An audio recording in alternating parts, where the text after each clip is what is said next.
Complexity is one of the most important things in Magic the Gathering in comparison to other TCGs. Stack system, layering, and heck even Chains of Mephistopheles all come together to give you the beauty that is Magic the Gathering. But many cards these days are very complex for what many consider no reason whatsoever. Take a card like Questing Beast that comes from one of Magic's most powerful sets, infamously, that has some keywords, some damage prevention, and everything under the sun to make this card keyword soup. It's a very powerful Magic card, but one that can lead to a lot of barriers for onboarding for new players. Many such barriers that I believe are kind of done away with Universes Beyond and the recognizability of cards in sets like Final Fantasy. But today we're going over a video by a creator by the name of Blood Artist going over the complexity of Magic cards. Notably, this is a creator that honestly has a lot of quality in their videos that I more recently discovered, and honestly on that level of Trinket Mage and Salubrious Snail, but they're just not exclusively talking about Commander. I hope they don't get to that point. I think there's a lot of great Commander content out there,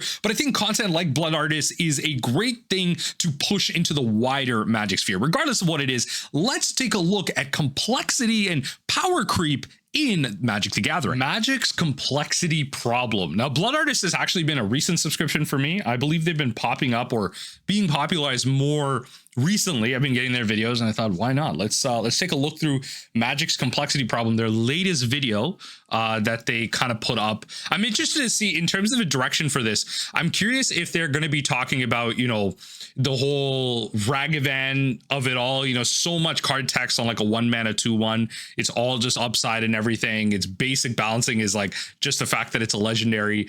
They'll probably be comparing, you know, kind of design of now versus old and everything.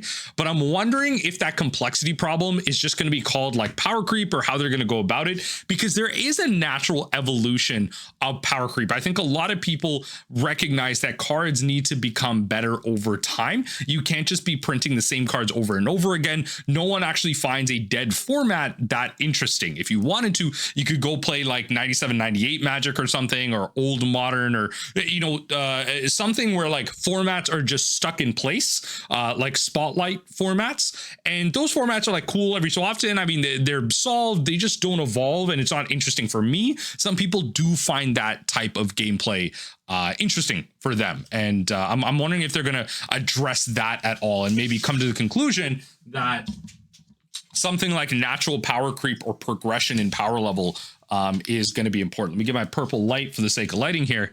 Let's start us off. And you're going to guess whether you think it's a newer card or an older one. Oh, did I not start right at the beginning? How about we play a game? I'm going to show you the text of a card, and you're going to guess whether you think it's a newer card or an older one. Okay. All right, here we go. Easy enough. Although it's not guaranteed, there's a pretty... Okay, blue spells you cast. Oh, this is the... Okay, you know what? We're in a unique situation here. Of course I know what this is. I'm that mill guy.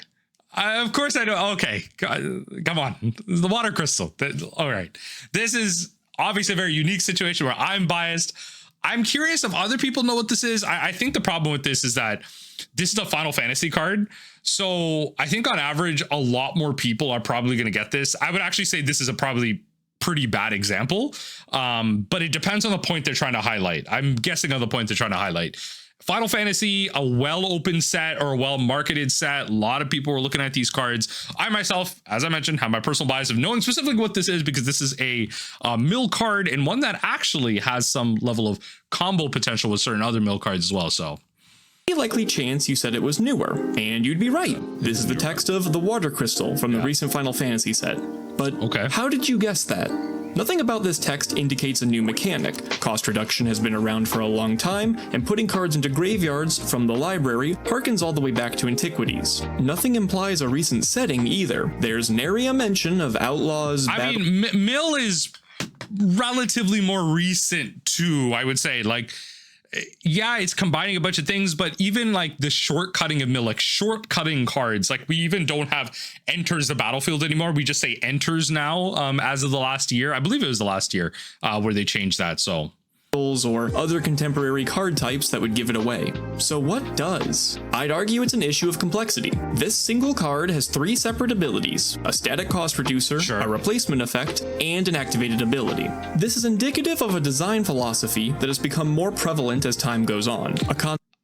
So I'm curious where that's going to go. I'm making a guess right now that design philosophy is one that is to increase accessibility for players. We've seen changes toward this many times where we have abilities that have, passive value on the battlefield for just existing, more card advantage for just connecting like once or using an ability once. And then we've seen like a bit of a backtrack where we've had more powerful abilities printed onto cards, but the restriction is only at sorcery speed, only, after this turn. Like we had that 2-mana Jace that you couldn't cast on your first, second, or third turn. And so we have like all these restrictions that restrict power level on certain cards, and can be really good, can be really powerful. It's just that with more recent design, we've seen a push forward and then a little bit of a step back to overcorrect. But that's something that I'm curious if they're going to talk about in being of more recent time. Accessibility in cards is going to be more important. MDFCs is a big symptom of that as well. Having lands that are just spells, making that decision easier. We've seen the more recent Mulligan rule change that happened a couple years ago at this point be a result of a viewership issue with, or quoted as being a result of a viewership issue where LSV was in the finals of a game, had a non-game essentially from just mulliganing too deep. And so they made the Mulligan rule to potentially make viewership more, just viewership better in situations like that. And it only served to improve the quality decks that exist throughout 1v1 constructed, if not also Commander in many ways. So accessibility is the name of the game when it comes to improving these designs, making sure that you can do something at all points that have value. Like this card has value outside of just mill decks because it makes blue spells cost 1 less. So in a mono blue deck, this has value. And then also it could just passively be a win condition that doesn't necessarily care about milling either. Concept the community has come to call complexity creep. But what exactly is complexity creep? The term comes to us as a derivative of power creep. This is a player-coined term for the concept that, as time goes on, cards become more and more powerful. Yes. It's usually associated with non-rotating card games, as a way to incentivize people to buy new cards. So, knowing this, complexity creep... So there is that, and extremely agree, yes, it is to get people to buy more cards, but it's also, let's not completely ignore the fact that cards have to improve, right? To draw more people in, to keep you interested in something, the game or the media that you have has to evolve. Just like in books that you read, movies that you watch, sequels have to build on the basis, the story that they've already made. People have to get stronger, have to get more abilities. In video games, you see people level up. Like you could argue that's a form of power creep in and of itself. The scale at which you power creep can be perceived as a problem. So fire design coming out of nowhere, Thorn of Eldraine being one of the more powerful examples of a set more recently. There's actually a great video that Card Market made recently on the most powerful set, and that was Thorn of Eldraine. And so that can scale up much faster, which can be a problem. It's not a gradual increase that we see over time. Modern Horizons being a great injection of power as well into many formats out there. So power creep has to happen. It does sell cards, but let's not also forget that it's a key tenet for most media. To improve on things, to add to the base of what you've already made is important. Becomes self-explanatory. It's the phenomenon of, over time, cards becoming more and more complicated. Older cards, on average, are generally more straightforward and easier to parse than newer cards. This is where the similarities end, though, as what makes these two concepts a problem deviates. Power creep's issue is pretty obvious. You're currently playing certain cards in your decks. As stronger cards keep getting released, eventually, some of them will have strategic overlap with the ones you're already playing. Since decks have certain size restrictions, in Commander it's a hard limit of 100, and in most other formats it's unwise to go above 60, eventually you will need to replace your original cards with new, stronger cards in order to keep up with competition. Planned obsolescence is generally understood to be bad, so boom, easy case. Complexity is harder to argue. Small side notes, shout out to my Pixel 4a, which Google took and forced an update onto. I had for 4 years. Perfectly working phone, by the way, perfectly working. I had an amazing condition. I charged the battery really well. I did all the right things, and Google forced an update onto that made the battery life significantly worse. The battery would run out within an hour of just like sitting there. And so they forced me into upgrading my phone. Shout out to planned obsolescence being everywhere, which is why I won't mess with Apple products whatsoever. Even though I gave a Google example, this example happens much faster in like all Apple products, which is why I mean, if it's going to happen everywhere, I'm just going to take the product where it's going to happen the least.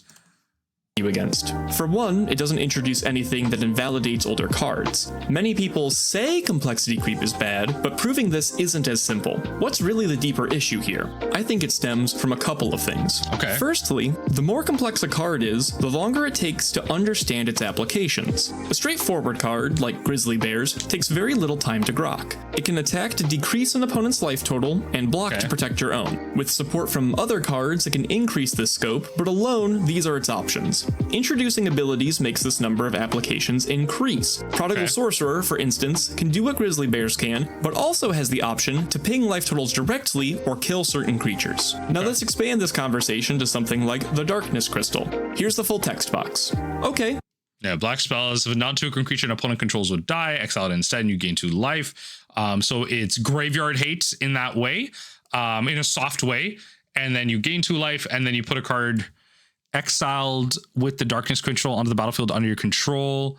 This is like, I hate the templating of this simply because like it doesn't make you exile the cards in a separate zone. So if you don't really care about this second mode, you almost sometimes forget what's exiled underneath this.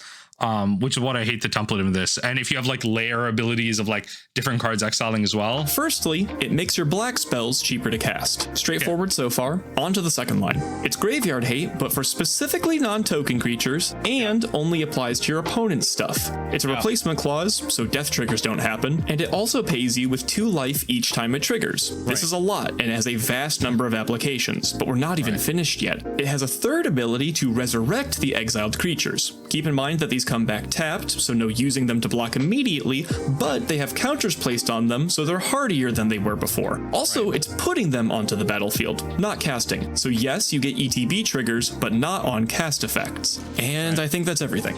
Now, all of these considerations have to be made to analyze one card in your deck, and that's for you, the person playing the card. And I think in many ways, like many Commander players have also evolved past this, like the age-old problem that many people have talked about at this point of sitting down an average Commander game. You don't know what's going on the battlefield or like everything on there. You just ask a simple question from your opponent, like, what does that card generally do? Why are you playing it? Like, oh, this just like adds more 1/1 counters to my things, and can be a big payoff if I sink a bunch of mana into it. Like, can be an overrun effect. Okay, cool. That's not good enough for me. So if I need to stop something like that, if I want to stop, then that would be like a key target. So stuff like that is like important. You learn to ask simpler questions now. At the very least, can read this in your own time and figure out if and where you want it. Your opponents, they're likely going to be beating this card in the middle of a game, picking it up, reading it again, looking at the board, thumbing over their removal, and wondering how much of a problem this Swiss Army knife can become. Their analysis of cards like this will cut directly into the game timer.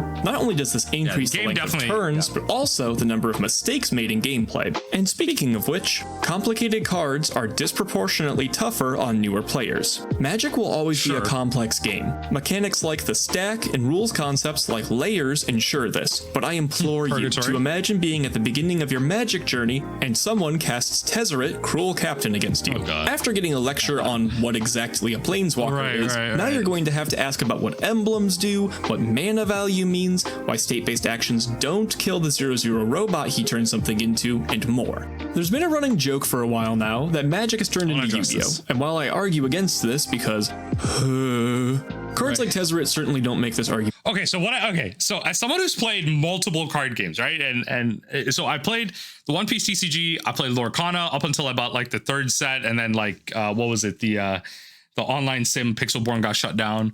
I'm trying to get into Gundam right now. Want to get into the thing TCG, the League TCG. Like, Magic is definitely one of the more complicated TCGs out there. YuGiOh being the meme example, but to the point where cards are complex, but also there is a level of power in there as well. There is definitely a clear power level of, yes, cards are complex, but that doesn't mean the more complex cards are necessarily the more playable cards. The key to something like Magic is that even though something is more complex, it doesn't mean that also at the same time that it's more playable as well. It also means that those cards have a different home because of the complexity that exists in Magic's gameplay, static abilities, state-based actions, layer systems, the stack in general, how Yu-Gi-Oh stack versus Magic stack is very different. In Magic stack, you can react at different points, but to my knowledge, how I've been told, Yu-Gi-Oh stack, everything resolves all at once. And so stuff like this is important because when players get into this, it can be more confusing up front, but when players get onboarded onto it, it's a more rewarding experience, in my opinion, and from my experience working with newer players, because they feel like they can do more. They have more control of the game, whereas the complexity in other games is more untold and harder to grasp and can be more frustrating for players. So for example, in the One Piece TCG, you are limited to up to a total of 10 mana. You automatically get mana every turn, kind of like how Hearthstone is. And so cards are balanced in that fashion. You have a curve. You don't have necessarily a whole stack system. You can't react to everything. And some aspects of that game are, you know, you can't really interact with your opponent. In some stacks, you can when your opponent attacks you. Whereas Lorcana is almost like an uninteractive type of game. You can't stop anything your opponent's doing until it gets to your turn necessarily, unless you have like static effects. It's a really frustrating game. In my opinion, it doesn't solve the first player issue, and it's just a drag race. When it comes to Magic, the complexity of its system, in my opinion, actually does it justice. So explaining to someone what a Planeswalker is valuable, because once they get past that initial hurdle, they are more rewarded, whereas a player is more onboarded quicker into another game, but they don't have the staying power in that game. Whereas Magic has that variety. You could play a variety of different decks, a variety of different formats, a variety of different strategies, and go about those strategies, formats, and decks in many different ways. So as you get onboarded, it keeps people better.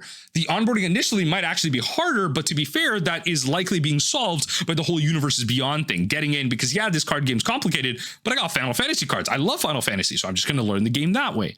And so I think we're ignoring some key pieces that have improved over time and comparing them to other card games where this problem is actually, you know, a problem when it comes to Magic in a bubble, but it's actually, I would argue, a good thing. The complexity is a good thing because of the control it gives the average player to go about their strategies, learn, improve, and enact the puzzle that they want to put onto their opponents. Easier, especially in the eyes of new players. A timeless argument is that Universes Beyond is supposedly healthy for the game because it brings in new players. Yes, if this is true, the complexity creep works in the opposite direction, creating an ever-growing barrier to entry that can frustrate and annoy. No, I would argue, I don't think so. I don't think so. Okay, with everything I just said, I'm curious as to why. Okay, like I understand why they're saying that. I just don't think so. I think the grab of the IP is strong enough, and especially with the accessibility that Commander has, it's easier than ever to get into Magic. To master Magic, to be amazing at Magic, is a different question, and I think many players struggle to be better players if you're just sticking to Commander. But I think it's easier than ever to get into this game, and there's many of examples, and the onboarding through Universes Beyond is actually so good right now. Effective audience. But even for dyed-in-the-wool Magic zealots, complexity can cause issues. The major one being fatigue. A bubble artist, we're sitting in chairs in an air-conditioned room playing a card game. Fatigue isn't really an issue. And yeah, physical fatigue may not be a factor, but the mental version is. In psychology, there's a concept called decision fatigue, which posits that, as a day goes on, people make multiple decisions with varying levels of intensity and importance. As these decisions accumulate, the brain becomes worse and worse at making them. Yo, shout out to all my corporate America lackeys. The decision fatigue is, I shout out to my PMs as well. Oh my lord, decision fatigue can be, whew. Decision making becomes hastier, more short-sighted, and eventually this culminates in decision avoidance. The more complex an individual card is, the more decisions it invites, both to the owner and the opponents. This means that cards with complicated or numerous effects disproportionately tire the mind, leading to more misplays and rules mistakes as the night goes on. If you've ever finished a game, as we say, okay, so we're saying words like the night goes on, right? And so we're talking about a Commander game, right? I think for more enfranchised players, this is perfectly fine because we're used to this, right? This is obviously a function of also our society as well. So the decision fatigue can be very frustrating when it comes to working a long-hour job and coming in to just play a game of Commander. Things can be more complicated, and that is fair as well. But now we're talking about more enfranchised players, one that have been around for a while. They're likely, probably already playing a 1v1 60 card format as well. And decision fatigue in that game is part of the skill of that, right? So making sure that you can consistently make good decisions through each round is important, but the interactions you come across are more duplicative. They are more repetitive in that sense. You will see the lightning bolts, the fatal pushes, the Ragavans of the world more often. And so in general, it's easier to make those decisions. The micro decision of it is different because you then have to make that decision based on the current context with maybe the same amount of cards that you see within a certain metagame. This is a real issue. Yes, but I think we're still talking about it, as we say, as the night goes on. I would say that is more of a commander saying, if not, yes, you are probably playing your FNM in the evening as the night goes on and everything. And yes, that is, harder to make those decisions. But I would argue that the scale of that issue is a lot lower when it comes to 1v1 60 card constructed because of that repetitive metagame. On average, the players that you see are probably, ones that you see over and over again in many ways. The decks that they play and everything, the decisions that you're going to make, you come across on average more, whereas a commander game can be more varied. The singleton nature of it, the difference of it, especially, when you compare it to something like CDH, if you played like bracket 1 through 4, games will become more varied, whereas in CDH things are more simple. So in that case, actually, when it comes to CDH, it's actually even easier in that sense. You will see decks play out the same way through the same combos, through the same synergies. So the decisions, I would argue, become easier and easier as you play against more strategies. And felt exhausted at the prospect of starting another, decision fatigue is likely where that feeling stems from. If it goes so far as to become decision avoidance, who knows? You may even stop paying the one for Ristic study.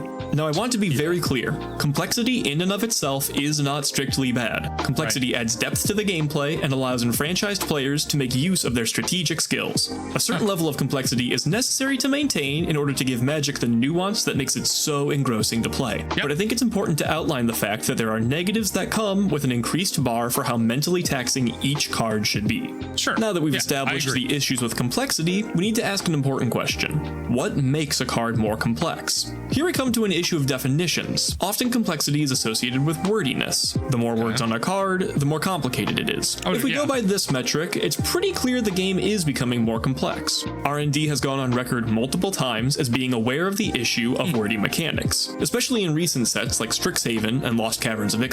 Outside of just admissions by the design team, we also have data that supports this. Many impassioned players have taken to data analysis to average word counts in sets over the years. One of my personal favorites is by Reddit user Sephir, where they break down the differences in average word count between Alpha, Future Sight, Lorwyn, and March of the Machines. As time goes on, the word count skews higher. The punchline here is that Illusionary Mask, a notorious card clocking in at 97 words, appears in Alpha, the least wordy of the sets. This helps outline the issue. These numbers are not the fault of a few small outliers. This is a trend that is gradually afflicting card design. I would say like that card though, right, though they tried to go about abilities. They didn't have a clear direction. It was like the beginning of the game. They wanted to do a bunch of cool things. They also didn't have like the whole concept of keywords and like what people wanted. So it was hard for them to understand how to get across a certain amount of information. And without the comprehensive rules at the time, it's like harder to word certain abilities. Now people have played the game to a certain level. They have a certain understanding of how a certain card will likely resolve. And so they don't need to clarify those things. So as a whole. But even though this is a good rule of thumb, I think there's more that contributes to mechanical complexity than just the raw word count. Another metric to consider would be ability count. Over time, R&D has become more comfortable printing cards with a variety of abilities stapled together. While this allows for more powerful designs, it also increases complexity. Let's say you've got two cards. They have the same word count, but one card has a single triggered ability while the other has 3. Although these appear to be similarly demanding, the first card only has one trigger to remember. The resolution of the ability it has is more involved, sure, but as long as you catch when its triggering condition happens, resolving the effect without mistakes is just a matter of reading along and following what it dictates. And in some ways, like there's multiple things happening on a card, like the complexity of the ability itself. Like the card may have already soft resolved where you in addition to casting this spell, you sacrifice a creature sacrifice its death trigger or some other trigger on another thing of a creature dying, like goes on the stack, that leads to a different ability. So then you're having to start thinking like not even just the card, but like the abilities on the stack. Like when do you even respond? Is it optimal for that card to disappear then for me to resolve my counterspell or my removal? Or is it better for me to do that before any of that happens? You know, whenever you cast spells in a commander game, in a CDH game, like the Ristic Study triggers, like when is it better for me to respond? If it's kind of after or something because I want someone to potentially draw a card to stop this, like you're stack manipulating, you're stack bullying or everything, or based on all these Ristic Study triggers going off, you want to land an Orcish Bowmasters as late as possible to make sure it gets as much value as possible is also important. With the 3 trigger card, this becomes much harder. Now you have to constantly stay vigilant for 3 separate conditions, and every time you miss one, you lose out on value. This doesn't have to just be trigger related though. Look at YuGiOh. Not only is he a creature and a saga, but also his abilities are varied and happen in order. Casting him optimally is to make a called shot on when you will need to remove a permanent, get 2 turns of Pillow Fort, and then profit some mana. This means most of the time, you're either going to be doing some heavy analysis, or more likely, simply casting him when you need the removal and then biting the bullet of losing some value. Also, just look how cramped he is in there. Sorry, YuGiOh, you deserve better. Double-faced cards are another contributing factor to growing complexity. Let's say you have a card with tons of text on it. It's a headache to parse, but... Yo, I'm forgetting that Professor Tolarian to Community College clip where someone had an MDFC and it was like in clear sleeves or something. Oh my God, I just... Shout out to all my clear sleeve players. you need your reminder cards. But at the very least, normal cards are limited by the physical space in the text box. Although you could slightly crunch the font size, at some point you cannot add more words to the text box and remain legible. R&D then bravely dares to ask the question, what if we just didn't have to though? Now with double-faced cards, you can have twice the fun with twice the reading. Brass's Tunnel Grinder is a great example to illustrate my point. Right. That is cramped. Look how close that top line is to the pinstriping. When it enters, you get to wheel your hand away, and then on your end steps, it starts accumulating boar counters. When it has 3, you can flip it to its backside, and there it is, more abilities. Granted, these aren't the world's most egregious effects. The wheel is single use, for instance, but it's still more to remember. Not to mention, it's stuff you have to remember that isn't displayed on the front face of the card. When your opponents are making decisions on whether or not to remove this thing, they're going to have to ask you if you can unsleeve it and let them read the back. And that's only if they understand it on the first go. It's likely they'll forget and have to ask again, which is extra complicated by the fact that it doesn't say what Discover does on the card. Uh-oh, they explained Descend, but someone forgot about the other complicated keyword, and now we have to get our phones out. Which leads to my next issue.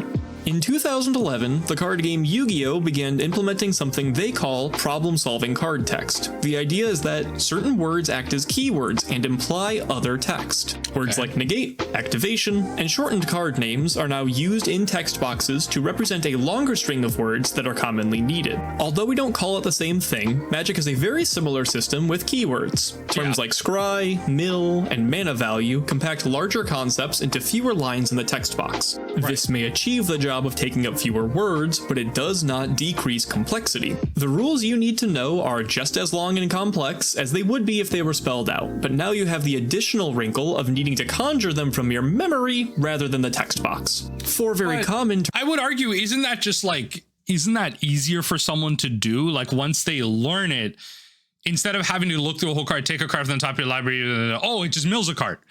Like, isn't that... Like you can attribute that to something instead of having to read through the whole card all over again to understand its value. It's easier to see, oh, this mills 10, not this takes the top 10 cards of your library and puts it into the graveyard or it puts it into exile. Oh, this is just like mill, but like exile, right? And so that's an easier way to like attribute things and understand value. I would argue this actually, the shortening of certain words and abilities actually makes it easier to perceive value from. And we might just be taking too much of this and putting it onto the newest of new players and understanding that once you're past that initial hump, that it actually adds value to. It's nothing to take away from the fact that yes, it does increase the onboarding for those players.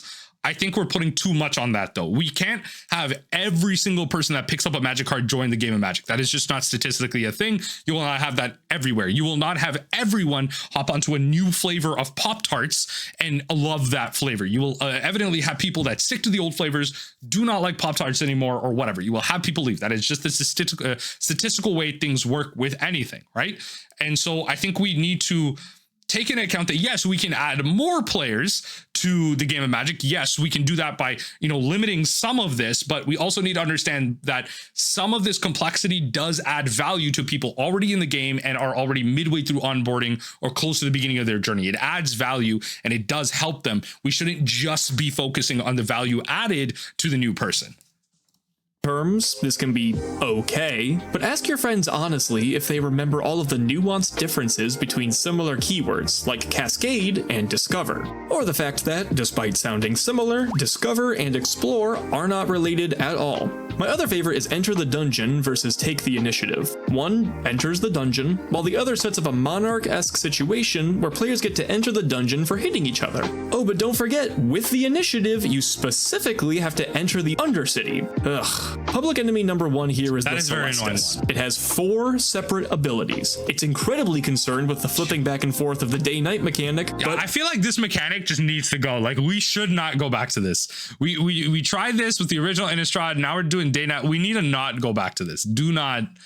Oh my God. I feel like the card I come up with this the most is like Graveyard Trespasser. I feel like what's the most common day-night cycle card that y'all come up with? And obviously Graveyard Trespasser being in constructed 1v1 60 card environments. That's what I come across the most in terms of day-night. I'm tired of this. Uh-oh, it's so dense with text that it doesn't have space on the card to explain what its primary mechanic does. None of its printings say how day and night actually function. Not sure what else needs to be said about this thing. Moving on. Now let's talk about some small complexity creepers. There's been a push recently for stronger and better non-basic lands. And while I think that these cards make your mana bases more enjoyable to build, they certainly don't help complexity. Magic used to have a sort of assumption that what was important on your board was in front, and that the lands were usually rather simple in function. Even the most notorious lands usually just ended up tapping for lots of mana. It was more acceptable to stack them and organize them in lots of ways, but nowadays that's borderline cheating, because lands can do a ton and provide incredible utility. If someone has an especially greedy land base, they're now adding a somewhat complex game piece to the board state every turn for no mana, assuming of course they're hitting all their land drops. In a similar vein, we have non-standard tokens. More and more cards are coming out that have you make tokens with abilities. Take the Wizard token from Final Fantasy. It's a 0/1, so an asymmetrical stat line. That's something to remember. It also deals 1 damage to each opponent whenever you cast a non-creature spell. Sure, for a regular card this makes sense, and it's rather simple, but with a token, you can be making multiple of these and possibly pop. And now this is tagged onto the job select cards, and those job select cards also add that ability onto another card. So yes, you make a token, but the card adds this ability onto that token, right? So if you removed somehow the abilities on the equipped artifact, the job select artifact, the token would lose that ability too, right? So it's like even more complex on top of that. The job select one in more complex examples can be very confusing to understand, like the niche cases. Them. It does say what these do on the official tokens that come in the set, but if you're representing them with anything else, which is common practice for tokens, it's not as clean as with vanilla ones. Your friends are sure to receive a rude awakening if you go for your big storm win and have to remind them that your face down Pokemon card actually represents a token with text. So, what can we do about this? Well, there are a couple of ways to mitigate the effects of complexity, and what's better is that some of these methods even retain the depth of complex card design, but without as much mental strain. One such solution, or I suppose two, are instants and sorceries. Permanents that have a lot of complexity continuously afflict the board with it, and thus their mentally draining effects are felt more over time. Instants and sorceries, on the other hand, are ephemeral by design. Most times, you cast them, they tell you exactly what to do at that moment, and then they leave. Even if you have to do the hokey pokey and file your taxes for them, like with Dance with Calamity, when they're done, they're done. Unite the coalition. But also, no. That I don't think this is is a good argument at all, because it still creates a central moment where a lot of things happen at once, a lot of conversation happens, and a lot of decisions have to be made within that moment. This arguably, especially in Commander, adds more complexity. You put a card on the stack and people don't follow the rules one for one. They'll put it and somebody like, yeah, hold on. If you don't make that decision, I will reward you this way. And be like, oh, you know what? Maybe I will change that decision. A lot of people are okay with that. So arguably an instant or sorcery, especially one like Unite the Coalition, actually adds way more complexity than a permanent when you can instead say this does this will matter at this time. You can be that player that helps make that card better, whereas there's no better way to do this. You say, I'm going to choose these 5 modes, I'm going to double up on these, whatever, and then someone says, oh wait, maybe you should do this because of this, and it adds more complexity. In a game of Commander, this adds more complexity. When it comes to 1v160 card, I would argue this does the same thing as a permanent, because moments are so fleeting, things are faster, value is had moment to moment in a card. A card has more immediate value on average in a 1v160 card environment. It has the same or similar impact to a Ragavan hitting the battlefield, to a Tarmogoyf hitting the battlefield, to an artifact hitting the battlefield, Ensnaring Bridge hitting the battlefield. It has the same effect to something like Unite the Coalition resolving. It is a giant instant or sorcery, like an ultimatum, that comes down and has a variety of effects. Does it win the game immediately? Does it put me so far behind where it doesn't matter? Just say, hey, what does that do? Does it destroy my Ensnaring Bridge? You come in for lethal? Forget it. I don't care about the rest of it. You win the game. Right? Things are, I would argue, just as the same, if not more complicated with instant sorceries, because of how big impact they can be if you add more complexity to these versus the permanents. Is a great example of this. It has 5 abilities, and you can choose 5 of them in any combination or frequency. This gives you many different ways to cast Unite the Coalition, adding to its depth, but once it's used, it's over. Straight to the graveyard it goes. Sublime Epiphany works on a similar axis, and I think both show far fewer signs of complexity creep's negative effects than permanents do. Another solution is Modal Cards. These are cards that have complexity in decision making, but it's bottlenecked to the moment of casting. Witch Enchanter is my go-to here. On the front side, it's removal for an artifact or enchantment, and on the back side, it's can I just talk about how Witch's Enchanter is like a must play in like mono white, if not dual color Commander decks. This card is so good, an untapped white source, and can just be like a removal spell on the front. You can tutor for it as a creature, it comes in as a land. Oh my god, such a good card. That can enter untapped for 3 life. There's skill involved here, absolutely. It takes practice to know when you need the removal badly and when it's better to sandbag it and wait to see if you're going to wind up running dry on lands. But once you make that decision, it's set. The removal side will remove the thing, and there's no longer an option to flip it to its land side. Cards like this give the caster more points of decision making without the usual memory issues that opponents have to deal with for double-faced cards. Finally, my favorite solve for complexity: Symmetry in effect. Cards like Soul of Windgrace and Shattergang Brothers have many individual abilities, but there are similarities between them that make them easy to cognitively file together. Shattergang Brothers has 3 different abilities with different mana costs, sacrifice costs, and effects, but you can truncate them together into pay 3 mana and sacrifice a creature, artifact, or enchantment. Each opponent must sacrifice the same. This is easier to mentally process. Soul of Windgrace, when similarly simplified, lets you pay mana and discard a land to either gain life, draw cards, or protect him. These kinds of shortcuts make it easy for your opponents to keep track of what your game pieces do. Remembering the exact mana cost of Soul of Windgrace's abilities is nice, but remembering he can give himself indestructible at instant speed is necessary. Symmetry goes a long way towards making complex cards easy to digest. But maybe there are more solutions to this issue I'm not seeing, and that's what I want to ask you about. I'm going to be down in the comments talking about what is and isn't an issue in modern card design, and learning about other solves for these problems. If you've got a recommendation, please let me know. While you're down there, if you want to help me game the algorithm, I'd appreciate it a lot. Yeah, so I mean, okay, look, first and foremost, we came to react to this video. If I don't mention it in my intro, definitely like, comment down below, play this video in the background to allow it time in the algorithm. You know, I'll just say in general here, love the ideas in this video. Some things I don't agree with, like adding complexity to instance sorceries being the solution, but in general, great points. Love it. Love it. Love the video. In general, I think complexity is like an inevitable thing. the rate at which you make cards complex is something to definitely watch. It's something that Wizards of the Coast isn't that great in doing, and there is value in maintaining a lack of complexity and making onboarding easier in general for newer players, and in many ways these abilities do that. I think that wasn't addressed here. I think a lot of cards printed these days give players options. Sometimes those options are overtuned. I recently mentioned Beseiju, who endures all, a land that you can play as a land and is a near uncounter ability that lets you destroy so many things. It's options, it's power, and it adds decision making to a player that, you know, something like this didn't exist 10 years ago. A card that is so flexible, is a land on top of all these abilities and near uncounterable.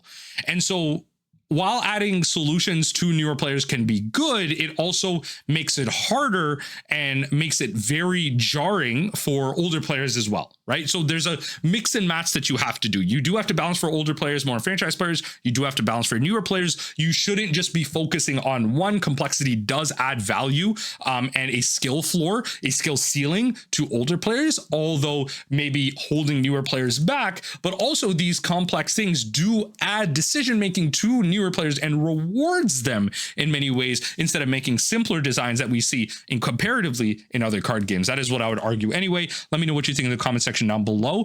Blood Artists, you got some great videos. I'm definitely going to be looking through a couple of them they have right now. If I just go on the channel in general, I've seen some of these before, like, yeah, games within Magic was like a fun video I watched. I don't know why it says I didn't watch the whole thing. Yeah, how to make your commander games faster was one that came up after a recent video I made. Yeah, like this, all stuff. I think I started watching this. I have this in my save later. Lands are broken in Magic, 100%. There's a lot of really cool videos by Blood Artists. So excited to have this person kind of pop off here. Great channel. I feel like they're just not getting the love they deserve because they're not necessarily like commander specific, but they have like a format that's similar to like Trinket Mage, Salubrious Snail that I think really deserves a lot more love. Anyway, great channel, great topic. And let me know what y'all think about complexity in Magic down below.